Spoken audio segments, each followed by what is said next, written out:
honoured to be asked to be my dad's best man.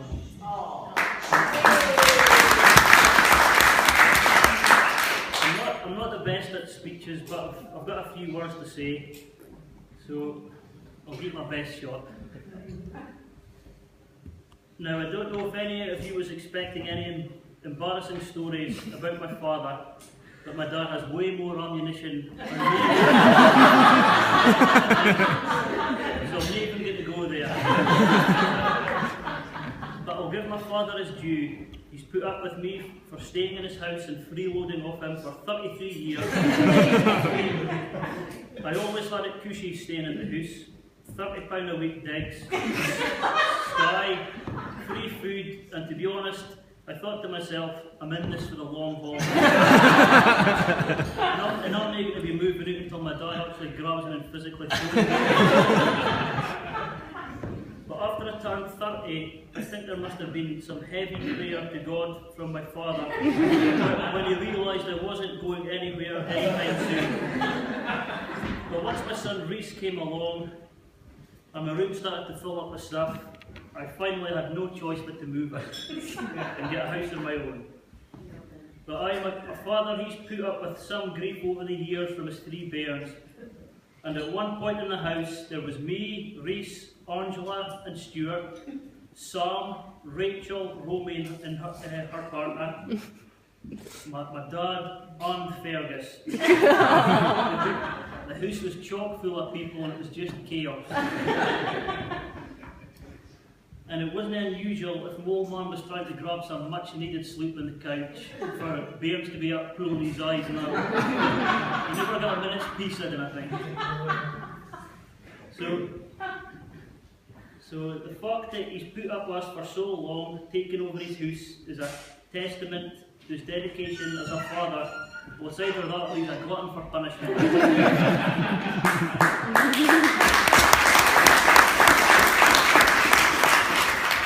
But we all had some really good times in the house. Me and my sisters, my dad and our beloved Nan, who was always never far. My father, he's really been a solid rock for me and my sisters. Someone we can always count on for help and support. And also give us the odd gurn if we were ever getting on his nerves.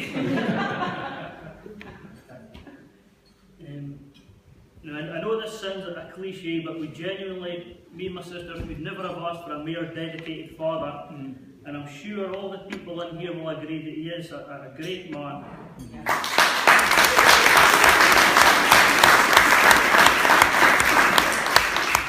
My dad always used to say to me that he's proud of me as his son.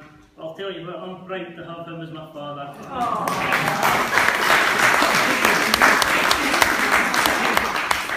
Now, like myself, my father is a believer in God and has been a Christian for many years.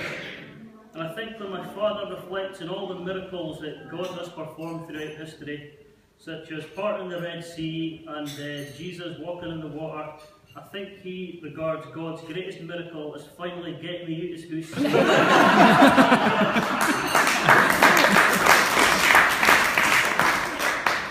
But if I did have any gripe about living with my family, it was why in the heck did my sisters always take the same side in any argument against me? It wouldn't have mattered if they knew each other was wrong, they would still side with one another. I would have appreciated if just once they took my side. Never happened.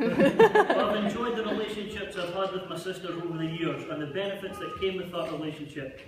Benefits such as Angela reversing into my car, Angela reversing into my works van, and Rachel reversing into my new Audi S3.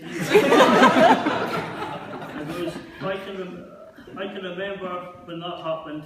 It was my new car, I was chuffed to bits with it, and I was pulling into the drive, and Angela was on one side, and Rachel was on the other side, and I thought, you can't say, I'm not parking in between these two.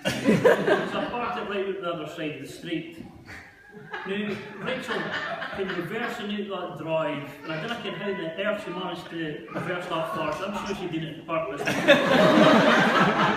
Right up the wheel arch. And to top it off, when they actually broke the news to me, they were both smiling and laughing. So That outing was pride and joy, and I was a broken man for a few days afterwards. It's deep-rooted emotional scars like that may never heal. So a message to Colin and Ryan. You two have got the raw deal with this marriage because you've now ended up with two wicked stepsisters. Well, unlike the fairy tale, there ain't no fairy godmother that can save you. So I'll give you a bit of advice, Ryan and Colin. When you get a new motor in the future, and you hear Angela or Rachel's coming to visit, unless your motor is a tank, park your car as far away as possible from the drive, because it will get bashed. It's not a case of if it will get bashed, it will get bashed. Just ask my Uncle David what happened to his new car.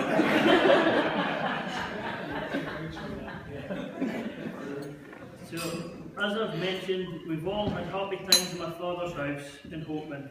And I know with this union of families, there will be many years of happiness to come. And me and my sisters are looking forward to getting to know Lisa, Ryan and Colin and the rest of the family. I'm over the moon for my dad and Lisa, and I think we can all agree that they both look great together. Yeah.